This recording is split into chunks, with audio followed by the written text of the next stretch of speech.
porque la Fiscalía, que hereda a la Procuraduría, tiene su propio sistema de investigación. Yo creo que debe haber más competencias que ahora en la Secretaría de Seguridad, que debe hacer una red con seguridad privada, seguridad de los estados, seguridad de los municipios. Ahora, creo que es motivo de una discusión más seria, ¿no? ¿Qué facultad está pidiendo y por qué? ¿Se debe analizar detenidamente? Claro que sí, es una sugerencia. Yo tengo dudas, pero habrá que estudiar. Y en el tema de la UIF es más viable. Claro. ¿Quiere quitarle facultades también a la Unidad de Inteligencia Financiera? No, porque son dos cuestiones distintas. Una, quien hace la investigación, hace la denuncia, un órgano de Estado. Y no veo cómo la Fiscalía puede suprimir prácticamente las funciones de otras instituciones que están trabajando.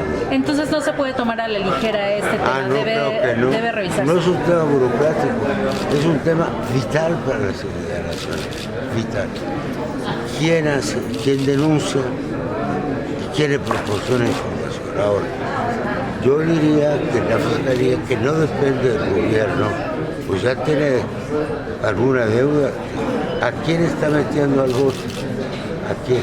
¿De esta o de la pasada administración? Nada más abrimos, ¿sí? Hay pus por todos lados. Pus. Entonces, la corrupción está ahí. Nosotros esperamos que la Fiscalía empiece a castigar. Independientemente del análisis que se deba hacer, diputado, ¿usted considera que sí se le deben dar más dientes a la Fiscalía General de la República? No, con los que tiene todavía no han masticado con ellos.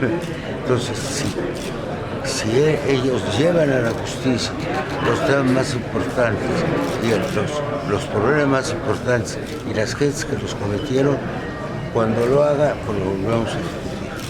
Muchas gracias. Diputado, ¿cuál debe ser el perfil de los próximos consejeros del INE? Está por salir la convocatoria en febrero para renovar Bueno, a 4 pues es obvio, tienen que ser honestos, independientes y avesados en la materia. ¿Hay posibilidad de que sea por amplio consenso estos nombramientos? No lo sé. Ojalá y no fuera, porque sería una señal de que no hay cuotas y que no nos vamos a repartir los partidos. Unos partidos, para mí eso es fatal. Por eso fallan las instituciones, por el sistema de elegir cuotas y cuatas. Gracias.